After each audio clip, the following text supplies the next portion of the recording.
I'll call this meeting to order. This is the regular meeting of the Northfield Public Schools. It is Monday, February 13th, 2012.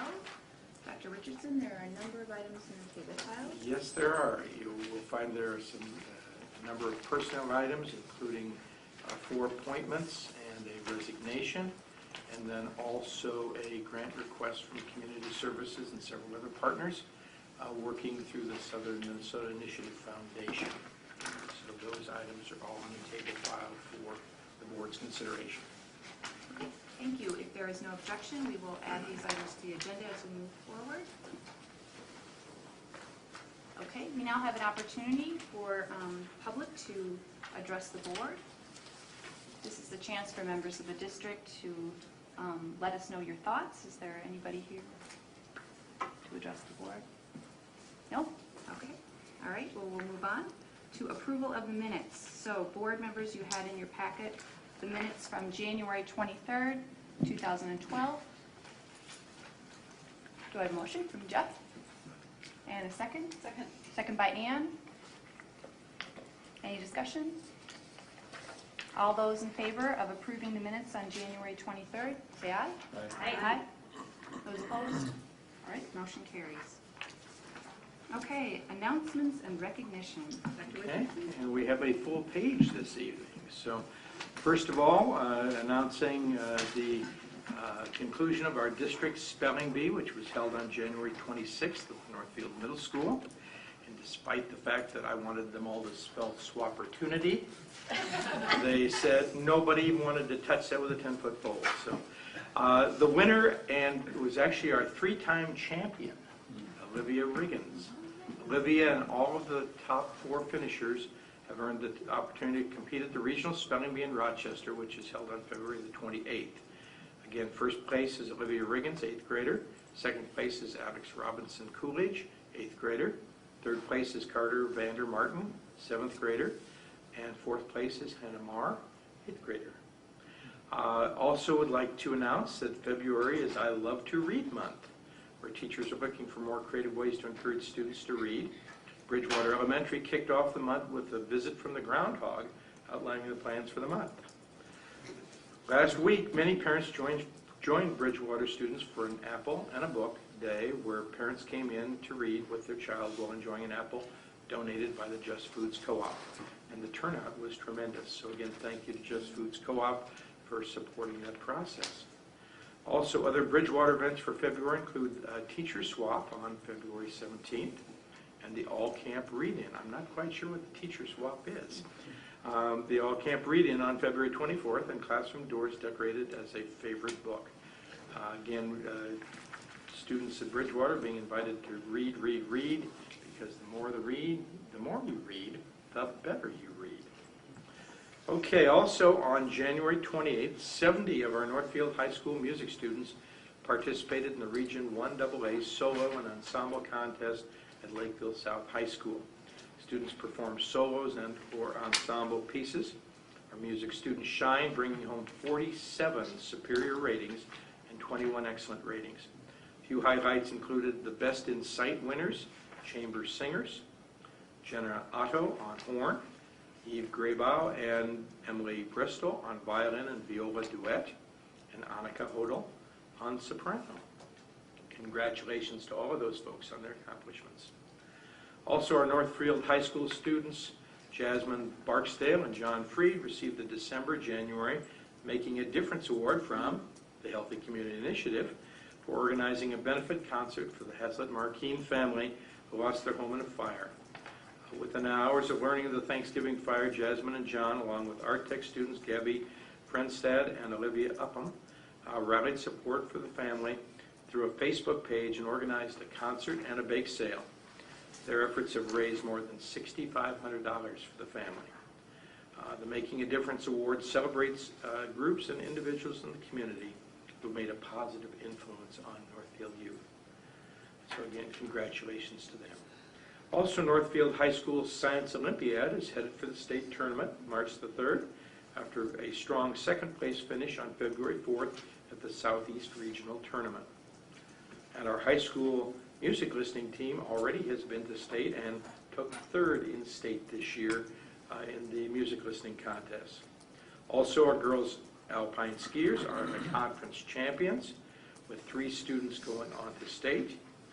And Will Olstad is the first student in Northfield High School history going to the Nordic ski state meet.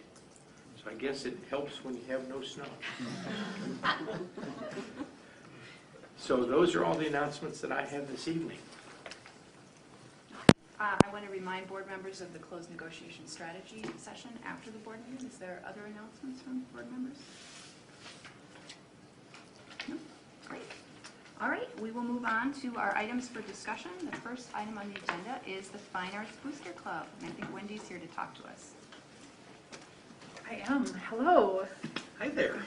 It's been quite a while since I've been here at a board meeting. How nice to see all of you. So I'm here as a representative of the Northfield Fine Arts Boosters. And the Fine Arts Boosters were organized a few years ago in order to support fine arts programming at the high school, here at the high school. We work to raise awareness in the community about the importance of fine arts and raise awareness in the schools and among school board members about the importance of fine arts education. We work also to support the teachers and the students who are working in the fine arts here at the high school. The areas that we support are band and orchestra, choir, theater, visual arts, music listening team, and speech. Over the past few years, we've done things like bought script libraries for the speech team. We've purchased new choir robes. We've bought rights to plays to be produced by our theater departments.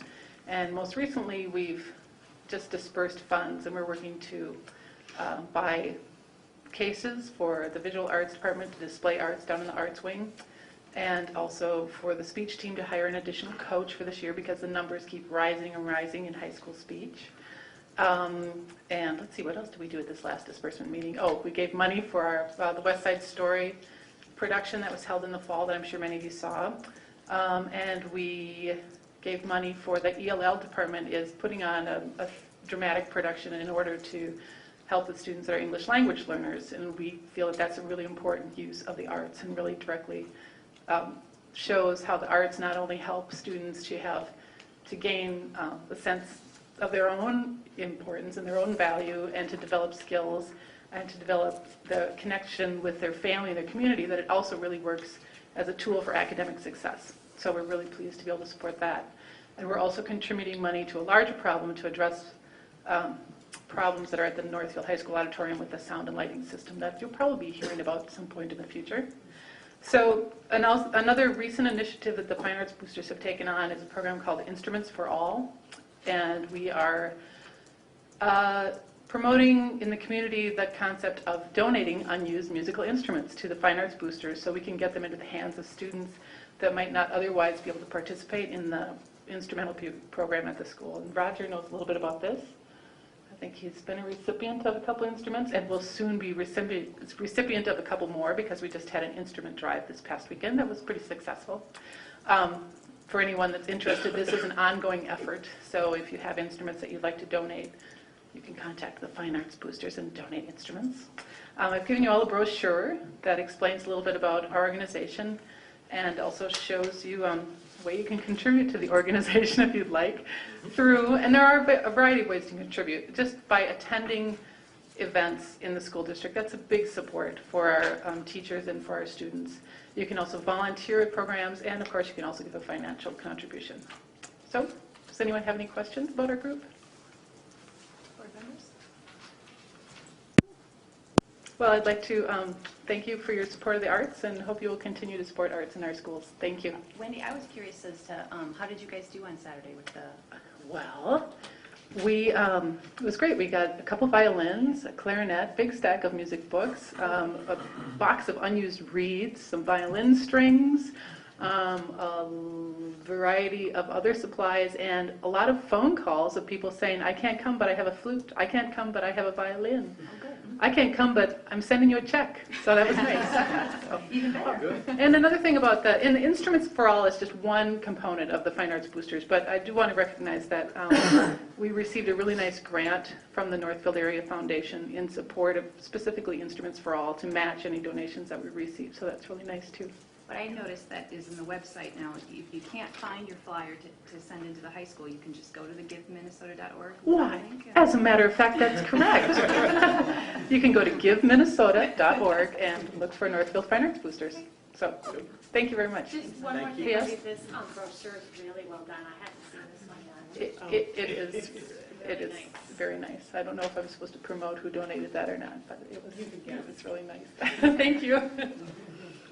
We could, I think. Great. We are now ready to move on for the Northfield Healthy Community Initiative report. Yes, and I volunteered to introduce Zach tonight. Healthy Community Initiative has been in our community for many years, and Zach will tell you more about that. For your information, the school district has been a funding partner since its inception, and we remain one of the funding partners, and I represent us on the board, so it's a real pleasure for me to introduce Zach Pruitt. I'm sure everybody knows who you are, but he's the executive director of HCI, and he's here to tell you about the great work we're doing there. Great. Thanks, Hannah. And thanks for inviting us for tonight.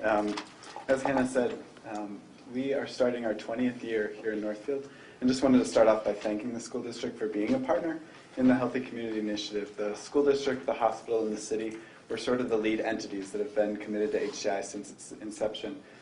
We are now one of the 2 longest running healthy community, healthy youth initiatives in the nation. There's several thousand now across the nation and around the world, so I think it's something that certainly is exciting that we, again, just wanted to thank the school district for your commitment to us over the years.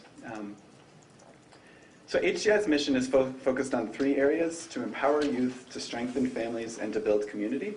So just going to spend a little bit of time tonight talking about some of the work that we do in each of those areas. I'm really conscious of how full your agenda is, so won't spend a lot of time on each of the efforts, but would certainly welcome questions if people have questions about any of the activities as we go or at the end. Within the Empowering Youth area, one of the most popular projects that we work on is a mini grant program. We give out grants of up to $400 to projects that either are intergenerational or that connect youth with their community. Last year we funded 71 of these projects, including about $11,000 to projects that were based in the school. School connectedness is one of the aims of those mini grant projects. And as you can see, total of about 10,000, obviously a duplicated count, participated in those 71 different activities. We provide coalition support, grant writing support, grant reporting, and evaluation to the Primetime Project, which is a coalition of out-of-school time programs here in Northfield. All of the programs are free. Includes the Plus program, the Summer Plus program, the Middle School Youth Center, and the Key, as well as a number of advocates for youth and out-of-school time programs in our community. This project has been funded by grants through the state of Minnesota, as well as the United Way, and thanks in large part to Roger Jenny and his support with that. We've been able to track some really good data with those projects. We're able to know that last year over 1,000 different kids across Northfield participated in the Primetime program, and that among the kids who came frequently, among the 404 who came 20 or more times, 93% saw academic improvement, either through improved test scores or through improved GPAs. So that's obviously a really exciting collaborative, and has really, again, become kind of a statewide model in terms of out-of-school time and collaboration between schools and community groups. Dollars and Cents is a new initiative. HCI has provided the umbrella support for the Dollar and Cents program. We were one of 8 projects in the state that were funded from the Minnesota Office of Higher Education. It just launched last month, and it's working with 200 middle school and high school kids in Rice County, students who are low-income, potential first-generation college students, or students of color, and it's providing financial literacy education to those students. So we're really excited to be one of the 8 projects in the state to be able to launch this through support through the Minnesota Office of Higher Education. HCI provides, again, coalition support and fundraising for the Youth Sports Collaborative. And the Youth Sports Collaborative helps to make sure that all young people are able to take part in our local youth sports associations, regardless of their family's ability to pay for those registration costs. And so working with the Community Action Center, we are able to raise money to provide scholarships. Last year, over 240 scholarships for low-income students to take part in the local sports associations. Again, it's a great partnership with the Community Action Center to administer those funds. Sparks. Northfield was one of two communities in the nation selected by the Search Institute to pilot the Sparks project. Sparks is recognizing that when kids are able to identify what they feel passionate about, and when they're supported in exploring that passion, they're more likely to be successful. And so Search Institute has worked with Northfield and with 7 different sites across our community to help provide some tools for kids to identify what their spark are, and then to provide some mini grant funds to be able to help youth either find their sparks or further explore those sparks. So we've worked with a variety of school and then community-based sites on the Sparks initiative over the last couple of years. Torch, I know Torch has been here several times to talk with the district, and I think it's a program that Northfield should be incredibly proud of. It, again, is an example of a state model of working with students who are low income, students of color, or first-generation college students. HCI has been able to provide the coalition support for that, and then to do the grant writing, the grant reporting, the data tracking for this project. Again, it's a state model. Over 300 kids took part in this program last year. Now that it's been going for 5 or 6 years, we can begin to see some of the amazing results that it's been able to achieve in really changing kind of the entire community culture around graduation and post-secondary attendance. For me, what's most exciting is now that we've been doing it for 5 years, we can see that last year 12 Torch graduates not only finished high school, but earned a college degree. And many of them are now talking about going on to grad school. And it'll be neat to see those young people come back to the community as adults and to see sort of what happens in the years ahead thanks to that project. And again, I think the school district deserves a huge round of applause for its role in helping to make that project possible. Over the last year, we've worked quite a bit on the issue of cyberbullying and convening partners to look at that issue. Worked with different school administrators. We're able to fund a variety of school staff and student trainings in the different schools. Also hosted a popular PSA, youth design PSA contest this summer, which was a lot of fun. We got 10 great entries from middle school and high school students, and several hundred votes on the online voting for which one was people's favorites. And those have been able to be shown throughout the school year mainly in the middle school and high school in our district. HCI has provided the staff support to the Mayor's Youth Council, along with Marnie Thompson, the assistant principal at the high school. The Mayor's Youth Council is a group of 15 juniors and seniors. They're appointed by the City Council to provide a youth voice in community affairs. Those young people are the ones who wrote the application again this year to have Northfield named as one of the 100 best communities for young people. They also this fall got really excited about the referendum and the impact that that would have. And so they really did a really nice job in a very nonpartisan way of educating youth about the referendum and what it would potentially mean. And then they hosted a lunchtime vote at the high school, encouraging students to sort of share their opinions on how that vote should go. So those are kind of the main areas. Again, empowering youth is really the largest of our 3 focus areas, but those are some of the different activities from this past year. The second sort of pillar that we work on is around strengthening families. Again, we provide staff support to the Mayor's Task Force on Youth Alcohol and Drug Use. This is a City Council appointed commission of adults in the community who care about working to reduce youth drug and alcohol use. This group has had some really nice partnerships with the school district over the past year in terms of doing some parent education, series of parent education postcards as part of their Talk, Listen, Connect effort. They also worked with the middle school and high school to produce the parent telephone directories that are given out to all parents in the district that contain contact information as well as other school information. And they work on along with Nuger Communications on the Most Northfield Students Social Norms Marketing Campaign at the middle school, which is now in its 3rd year there. HCI has provided the umbrella support and nonprofit support to Growing Up Healthy, which the school district has, again, been involved with since its inception.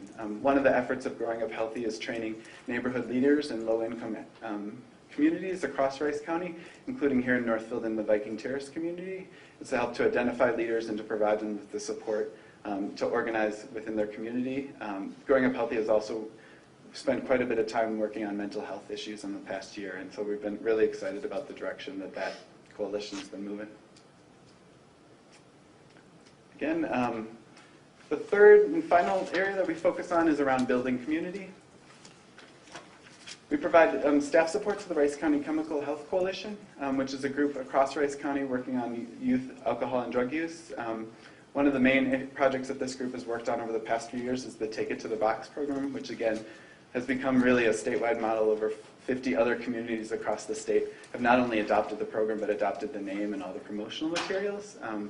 Since September 2009, we've collected over 6,000 pounds of medication in Rice County at the Northfield and Faribault police stations. The Chemical Health Coalition has also spent quite a bit of time and energy working on to assure that young people who are struggling with chemical health have access to adolescent outpatient treatment in our community. So we've worked with Omada Behavioral Health Services here in Northfield and Fountain Centers in Faribault to help assure that there's ongoing groups for young people struggling with substance use, and has been able to support Omada coming into the Northfield schools on a weekly basis to work with students who are struggling with those issues. The Link Center, HCI has provided some organizational support to that effort, again in partnership with the school district. That opened in April of last year in the Northfield Community Resource Center, and it was an attempt to help to fill some of the void that was closed when, that was developed when the city was no longer able to continue with the cultural liaison at the city level. And so this is a center within the Northfield Community Resource Center where newcomers and other Northfield residents can come to have questions answered either in English or Spanish. And so it really is kind of a referral location. They've had over 800 people visit the Link Center in the first 10 months. Again, all the services are available either in English or Spanish. We talked a little bit earlier about the Making a Difference Award, which we give to individuals or groups who work to positively impact Northfield youth. We would definitely encourage anyone who has an idea of someone who may not have previously got recognition for some of the great work they're doing to submit a nomination. They're featured in the Northfield News, and we give them a framed certificate as well. So it's a neat way to sort of recognize some of the unsung heroes that we have in Northfield. And then finally, a lot of the work that HCI does is around capacity building. We're excited to have been able to bring in over $4 million in state and federal grants to Northfield over the last 8 years. We continue to try to serve as an umbrella to groups that need sort of a nonprofit support for their own grant applications. And then we've helped to bring in 4 Promise Fellows this year who are working in the Northfield schools, as well as 5 AmeriCorps Vistas who are serving in nonprofits across the community. So that's a whirlwind tour of our work over the past year, but again, just would like to thank the school district for its incredible support of the Healthy Community Initiative for the past 20 years. And be very happy to answer any questions that anybody might have. Ann? I just wanted to say, Zach, to let everyone know that a lot of this is because of your great talent in writing grants and organizing things. So I just want to thank you for all of that, because I know your skills are behind a lot of what's been made possible. Thank you. Thank you. I mean, I think we're very fortunate to live in a community like this. I think the commitment to collaboration that this community has been able to foster is one of the huge reasons that these grants are successful. And I think the school district's commitment to these and willingness to be a partner cannot be sort of oversaid. And I think, you know, when we talk with other communities at different state conferences, not all communities have this level of collaboration with the school district. And so I think it's just a huge testament as well to the district for that vision. No? I congratulate you on what you've done for the 20 years to be able to keep the lamp lit. I think that's really important, that it continues to be sustainable, and the enthusiasm, I think, now is higher than it was. Right. Congratulate your organization. Thanks. Julie? Well, I just want to echo the thanks too. I mean, you've been such an incredible partner for us, and our kids have benefited in so many ways, and we are really grateful to you. And I know Scott Richardson had an article in the Northfield News, and I know it's a pivotal time for you in terms of funding, and so we are hoping that that will be successful for you in terms of finding additional funding. It's a very precarious situation when you're living hand in mouth with grants, and you guys, $4 million, it's an incredible amount of money, but it's also hard to sustain, so we appreciate your efforts on that. Thanks. So I was absolutely overwhelmed, you know, you know of all these programs, but when you think that it's the Healthy Community Initiative, and I was thinking about in the media, you know, what we hear about the achievement gap and bullying and the mental health of our children, the chemical health, I mean, everything, and the connectedness, I mean, you're taking care of all of it. So I guess, you know, congratulations, and let us know as board members how we can continue to support you. Great. Thank you. Thanks. Great. Great. Thanks. Thank you so Thanks, much. Zach.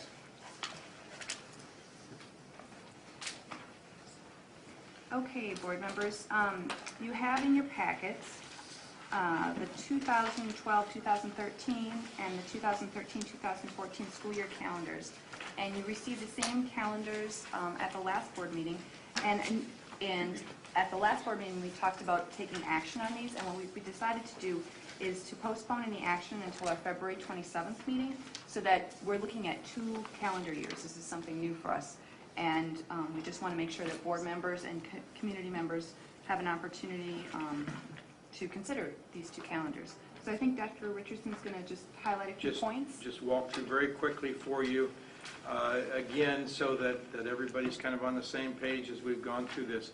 The school calendar is one of those interesting pieces. We don't have a lot of pieces that are done through the meet and confer process. This happens to be one of them. And so in that situation, we bring together members of the association, members of the school board, and school district administrators to talk about calendar options. And so what you have tonight actually are the proposals for 2 calendars, one for 2012-13 and the second one for 2013-14. As Evan said, this is a little bit unique. In the past, we typically have only tried to identify kind of 1 year in advance. But what we constantly hear, and what we're already getting calls right now about is, well, when is so-and-so for next year? And so our thinking was that it would make some real sense to take a look at that, especially if there was a lot of similarity in the calendars. When we take a look at these calendars, we are bound by certain pieces. And although that in itself is somewhat frustrating, it's something that currently we're living with because it's statutory, and that is that we have to plan on an after Labor Day start, because that's what the statute requires. And the only way that that could be undone would be either if there was legislative action to do so. And in fact, a few years ago, the legislature actually undid a more liberal or ability to go before Labor Day because of real concerns being expressed, especially by the state fair folks and by the recreation folks and by the resort owners, who basically said we really want to have an after Labor Day start. So that's one piece that we're working with, is that at least right now, unless we work to try to come up with a start that comes up before that in terms of statutory change, or we go through a very long process of trying to ask for a exemption that allows us to do something different, which usually requires a number of districts coming together to make it happen, we're pretty much stuck with that piece. So given that, we know that's one limiter of what we can do with the calendar. The second piece is that we want to maintain 174 student contact days.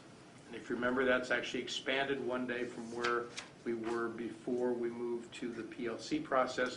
And the agreement as we went through the work with the association at that time was, if we were going to move to PLCs, we wanted to at least have 174 school days. So that's where we currently stand. The next piece that is, I think, important as you build calendars is you need to look at how the holiday dates fall during winter break. And unfortunately or fortunately, it's depending on whether, I guess you might be a kid or a parent or a teacher or whatever, we have a situation in the next 2 years where the New Year's date falls in the middle of the week. And so in one case, we have a situation where it falls on Tuesday, and the other in 2013-14 where the 1st of January falls on a Wednesday. What we know that means is that we're limited to, if we wanted to try to do something to reduce or shorten the end of the school year and get it to move up, that we're up against what happens when you say to a parent or to other folks, we'd like you to be gone most of the week of that first week in January, but come back the last couple of days. And we just know from experience that that gets real difficult.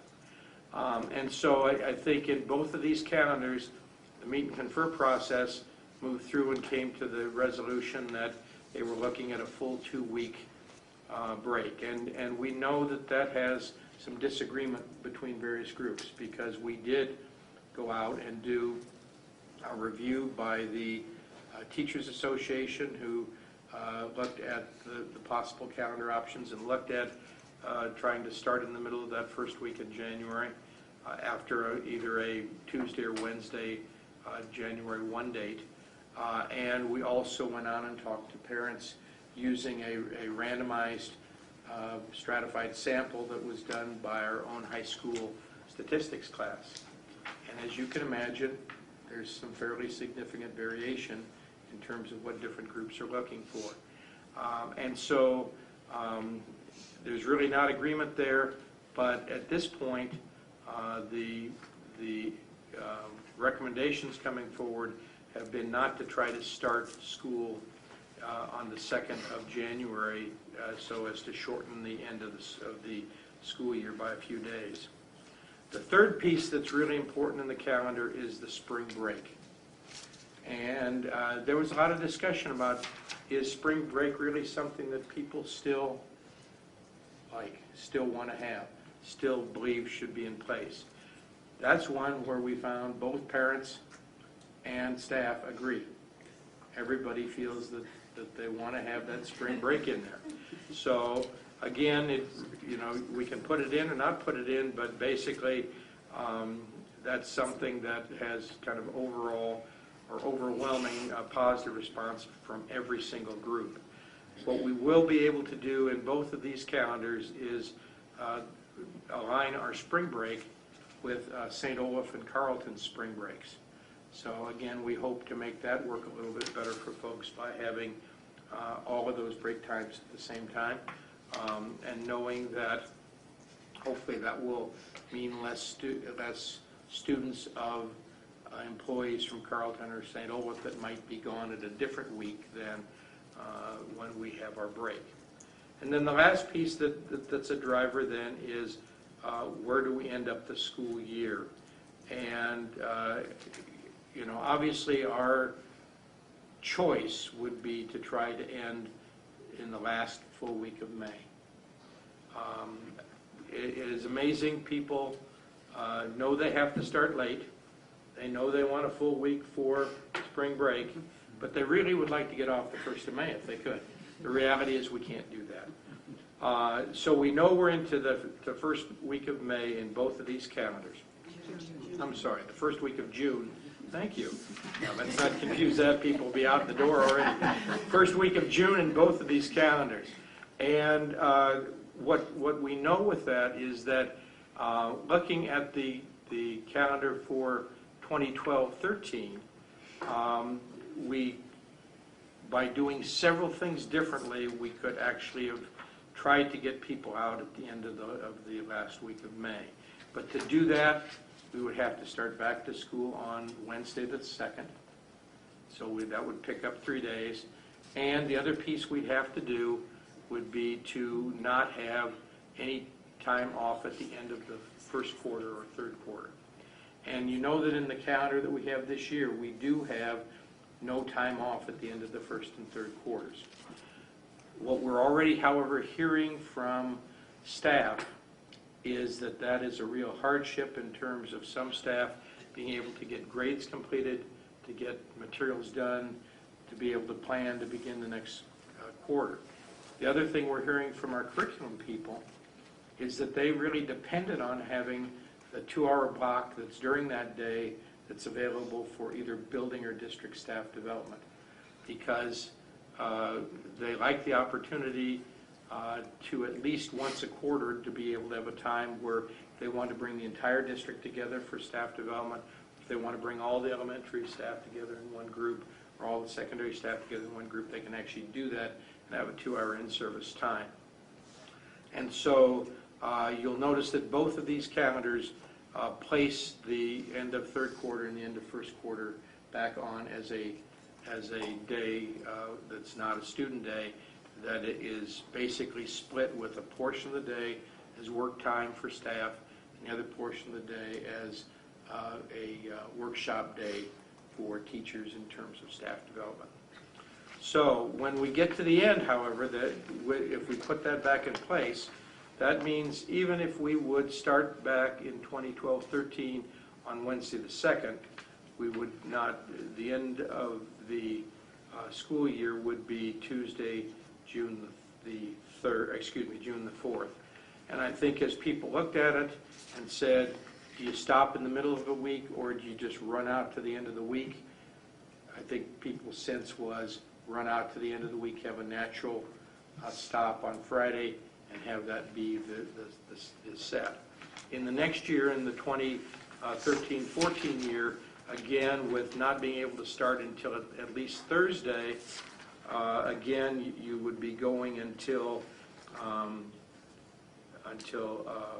Wednesday, June the 4th. Again, you'd only basically come back or save 2 days.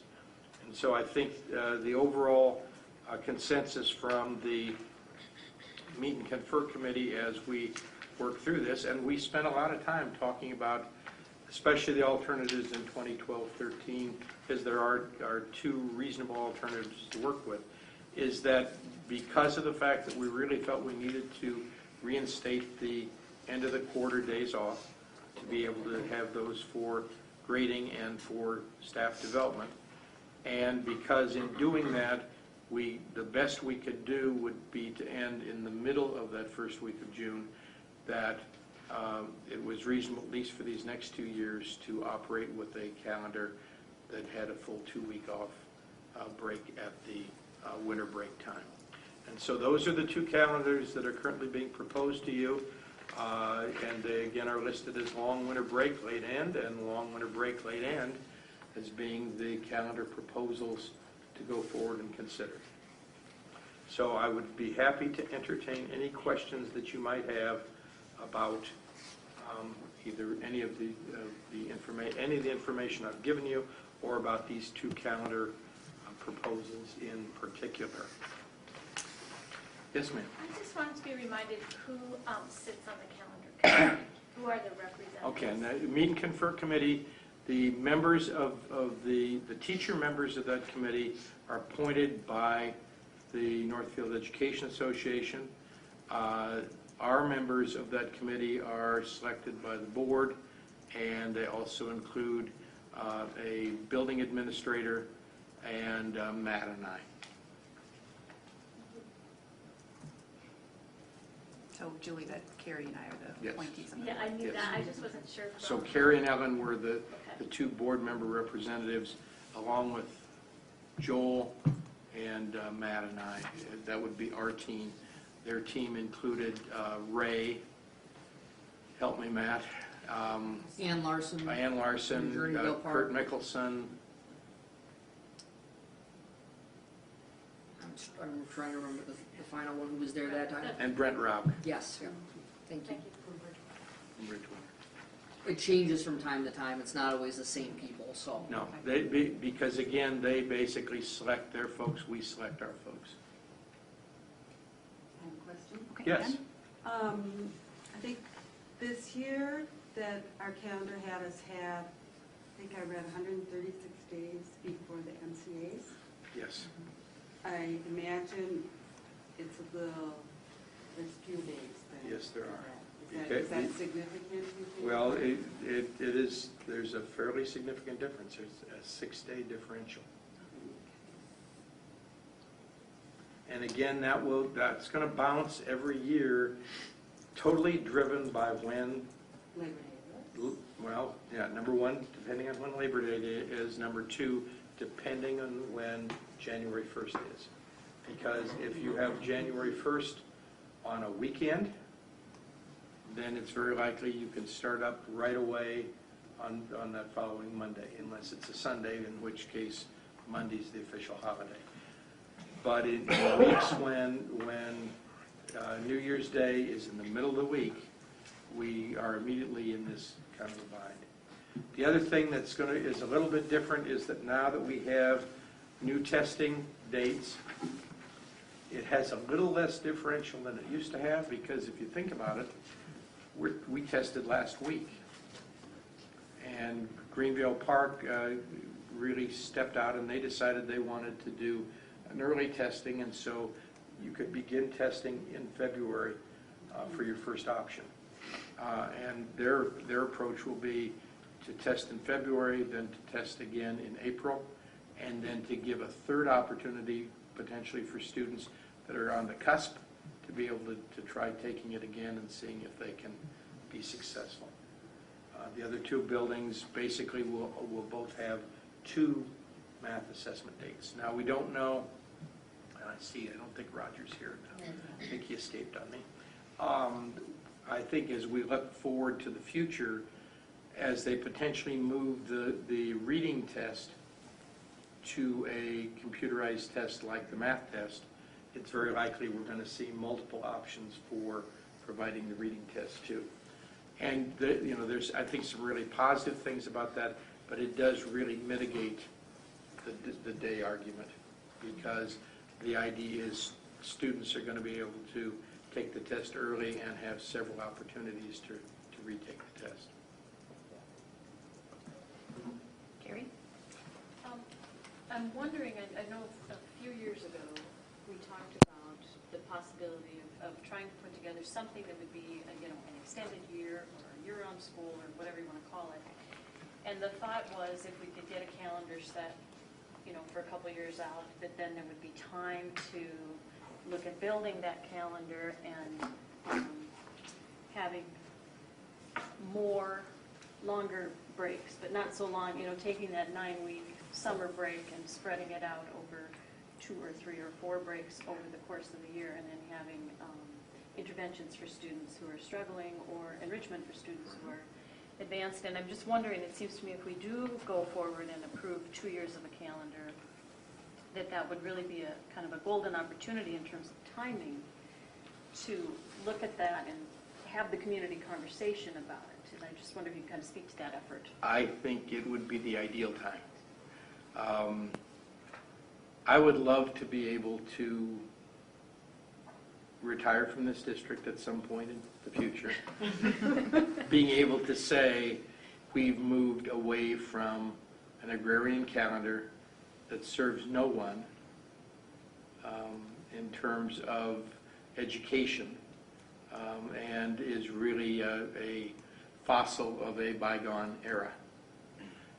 You all know what happened the last time we even mentioned Allison, which was about 2 years ago. We even mentioned the idea of looking at what is referred to as a year-round calendar. At that time, I believe Susie Rook, I think, shared the information in the newspaper. And within 2 days, we had a Facebook page go up, and 250 did not like Dr. Richardson because he was suggesting that we lose our summer break. Now, the thing that I think is important for people to think about, and I really would love, Carrie, to take the advantage, if we are able to do this, to look at using next year to really explore and think about this and talk to people when we have some time to do it over a term. It's also an ideal time because we're not going to be in the middle of trying to do an operating levy or a bond issue or any other piece like that. But the reality is there's no good educational reason to have 9 months of school and 3 months off. We know there's a huge dip in terms of summer learning. That dip is the greatest for those kids in poverty and those kids that are struggling. And if we could move to a strategy that would change that, that would be great. And the important thing for people to know is that we could probably do it with a calendar of the same number of days. but we would do it with a calendar that would be what is called in the calendar business a 45-15 calendar, where you basically have about 45 days of school. You have about 2 weeks or a little more off, up to 3 weeks off in terms of a break, and then you come back for another 45 days. So if you kind of think about how the year would go, typically you might have a school year that would start about the 1st of August, would basically run through sometime around Thanksgiving. Then there'd be a break between Thanksgiving and Christmas. You'd come back after Christmas. You'd go until about Easter. And again, I'm not trying to use, those holidays as markers, but kind of a November, December break, a kind of mid-March break, and then basically a break in the first part of June or the middle of June till probably toward the end of July. The advantage would be you still get away from the hottest part of the year, but you never have kids away from school but for more than about 15 or 20 days. And then you open up a whole bunch of other options. You can begin looking at strategies that say, let's put staff development opportunities in those interim blocks. If you think about the colleges that have J-terms, we could also do either enrichment or remedial program opportunities for kids during those interim terms and hire folks to come in and do pieces at that time. We would have the ability to really address kids' needs, never let kids get too far behind.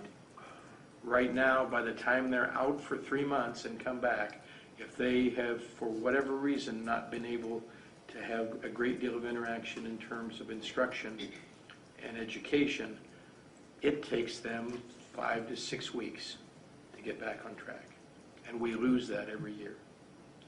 And the districts that have moved to those kinds of year-round calendars, and again, year-round calendar does not mean you lose your summer vacation.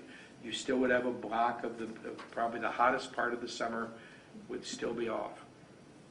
But what you'd lose is you'd lose that huge 12, 13-week downtime block where we struggle.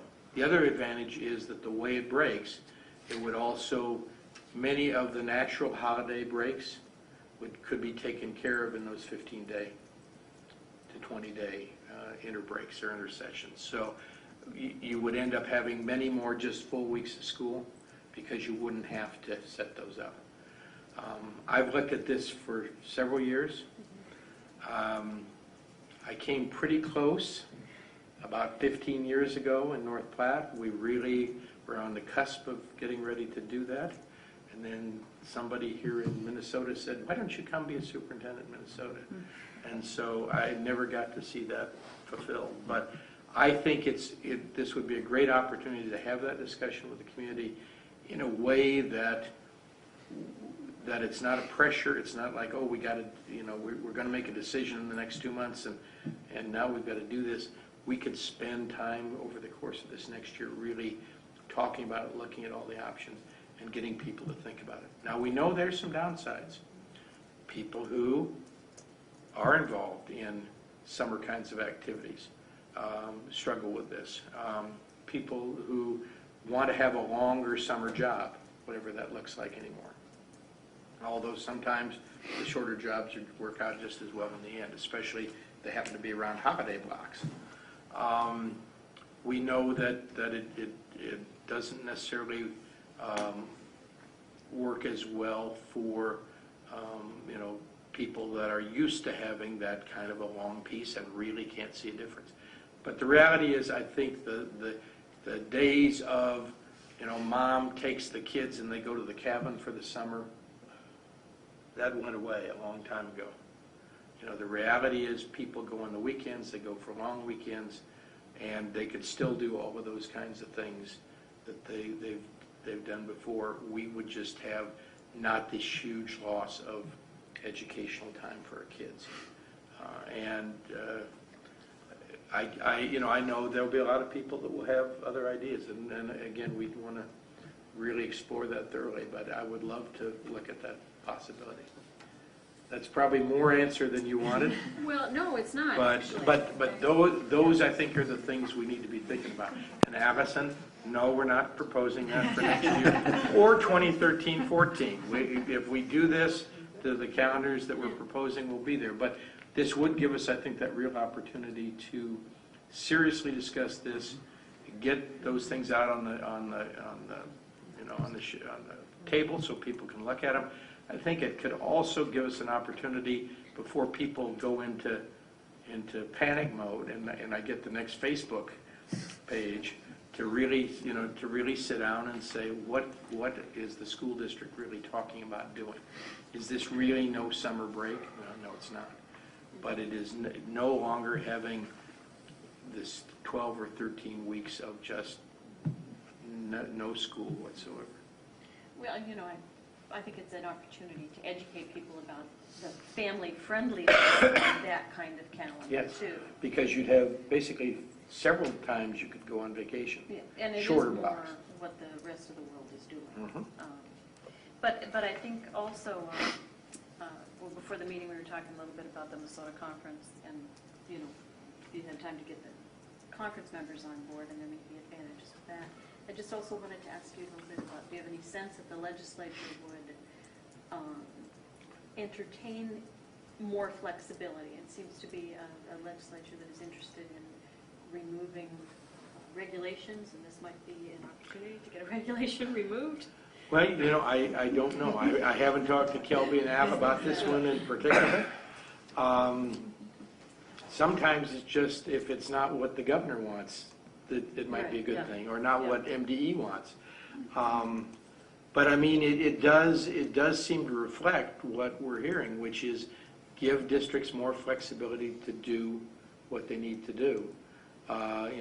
Quit putting roadblocks in front of schools who want to try to be innovative and do different things.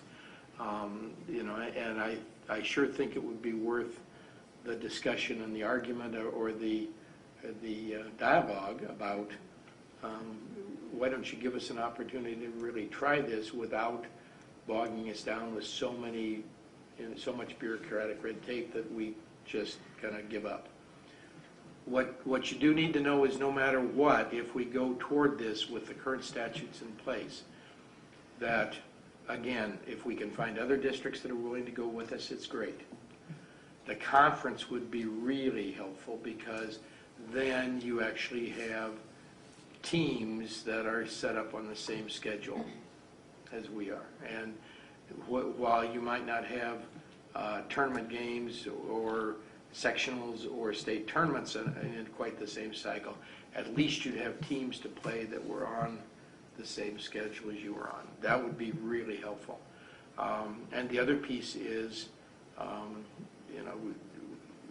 we would have to have a number of public hearings with the community, basically sitting down and saying, here's what this is going to look like, here's how it would come together, here's what your child would experience if we were in this kind of a calendar, here's what we see as the potential benefits, and if there are detractions, there are those people that would say, no, I want my 13 weeks of time, or I want my child not to be in school during the state fair, or my child's going north and working at a resort or some kind of a lake place, and for those people, this is not going to be a calendar that they have much interest in. But I think there are a lot more people that are taking a week off when they can, or a few days off than they can, than probably people who are taking 4 or 6 weeks off and going somewhere. And I think people now are more than ever needing to be able to take vacations staggered through the year when there are opportunities, and this would give them really an opportunity to take a shorter vacation at least 4 different times in the year when you'd have that 15 to 20 day block. Thank you. Board members, other questions? Julie? I had one other question. You indicated that there was an opportunity for some parents and community members to weigh in on the calendar, and I just wondered what the plan was for that. Well, the way we did that this year, and you know, you can take it a couple different directions. In the past, what we always used to do was we used to send it out to like PTO presidents and you know, PAC groups and whatever. So you would tend to have 5 or 6 people in a building, maybe, take a look at it, maybe fewer, depending on the size of the PTO executive board. And they would send us a letter back with what was there. We did survey all of the different groups. The teachers were surveyed, all of our other non-teacher groups were also surveyed. And then what we've been doing the last couple of years is doing a phone survey with parents. And the advantage of doing the phone survey, in my mind, is that this is a randomized sample, which means that the stats class sits down, says how many parents do we have, in order to get an accurate perspective in terms of how the entire group of parents would respond. We need this many parents to respond, and then they give the students the similar experience to what Bill Morse's grad assistants do when Bill Morse does a $35,000 survey for a school district, only they do it for free. And what they do is they call each of the parents, they go through a set of questions, they get the answers, and they keep calling until they get those pieces done, to where their survey data is generalizable and has a confidence interval of somewhere between 90 and 95%. So what that means is if you could go out and survey every parent in the district, the data you'd get back would be within 5 to 10% of what you would get. So we do know what parents are thinking. And of course the twist is parents are thinking, yes, we want a spring break and we want a full week. Yes, we want to be after Labor Day because we know we can't be before. Yes, we'd like to get out early, but that's not as important as having the spring break. And yes, if we could, we'd like to not have a full 2 weeks of winter break.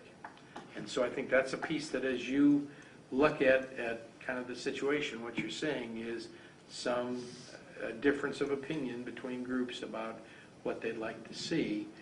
However, the reality is, in the end, the difference is 2 days or 3 days in terms of the winter break.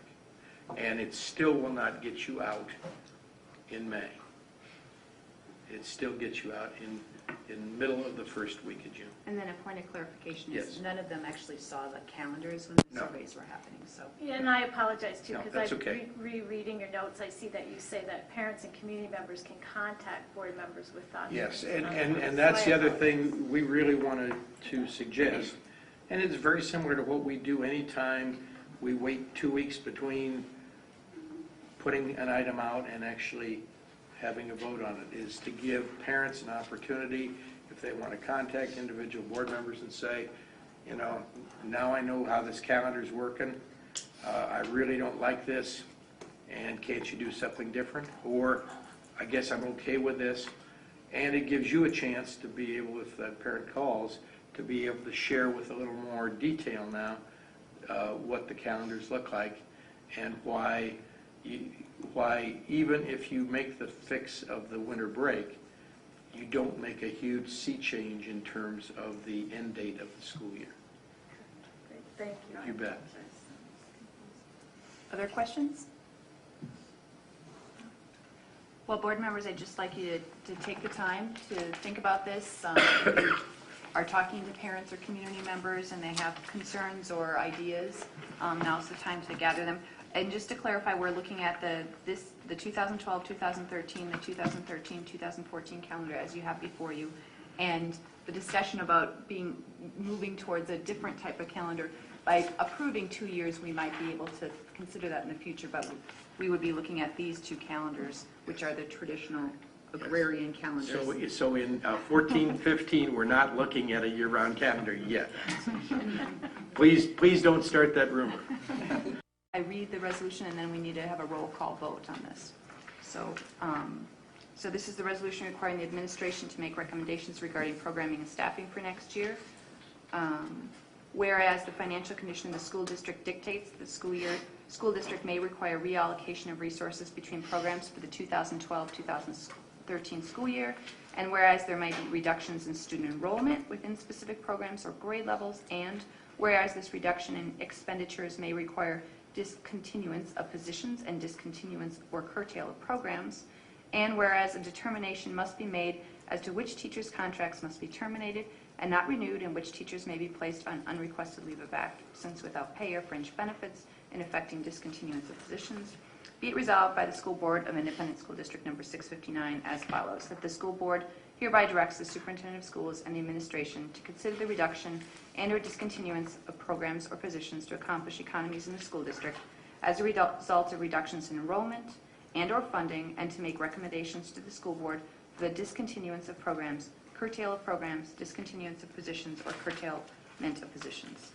And as I mentioned, we need to do this every year. So that is the resolution, and I need a motion. Anybody move? Carrie moves. And the second? Second by John. Okay, any discussion about the resolution? Carrie? I just wanted to make clear to the community that this is not anything unusual that we're doing. This just is the process that we go through every year when we're setting the budget, that as students register for classes or grade levels may fluctuate in their enrollment and that sort of thing. This is just a very matter-of-fact sort of thing we're doing. There's nothing unusual about it. We're in much better position than last year when we were thinking about this resolution. Yes. Right. Other questions or discussion items? No? Okay. So it's a roll call vote. Stratmon? Aye. Quinnell? Aye. Pritchard? Aye. Nelson? Aye. Mabel? Aye. Fossum? Aye. And Iverson. Aye. Carries. Motion carries. Ready to move on to items in the consent grouping. And there were a number of items in the table file to include in the consent grouping. Is there any items that any of the board members wish to pull for discussion? Okay. I am looking for a motion to approve the consent grouping as we have before us. Noel? Second? Second. Second by Ann. We've got a motion by Noel and a second by Ann to approve the consent grouping as is in front of us. All in favor, say aye. Aye. All opposed? Okay, motion carries. Items for information. You have the February 2012 enrollment report in your packet. And I wanted to then remind you of future meetings. We have our upcoming meeting on February 27th and then one on March 12th. And before our next board meeting, we will all be celebrating Dr. Richardson's Superintendent of the Year State Award. We have a celebration on the 23rd. And hopefully we'll all see you. And Julie and Ann are doing a wonderful job of organizing us and will let us know if there's anything else we can do. Well, Hannah. And Hannah. Thank you, Hannah. Great. Planners extraordinaire, actually. And then don't forget, we have a closed negotiation session after this. Before I look for a motion, I wanted to comment on one of the items in the consent grouping. We have a resignation by Kevin Larson, and I know that, we are all very sad. He's going on to a wonderful opportunity, it sounds like, at St. Olaf, but we will be missed. He was an award-winning district buildings and grounds coordinator. We have a plaque in our high school to prove it. And he led us through the Sibley renovation, and we got to see lots of great things in the elementary schools and all the things you don't notice. I was thinking about how he had, when the kids took the college board, was it last year, and there was a snowstorm, and he made sure all the kids got home okay. I mean, just things like that. So I just wanted to recognize that resignation. So, can I have a motion for adjournment? No moves. Second? Second. Second by Ann. All those in favor of adjourning, say aye. Aye. Motion carries. You're adjourned.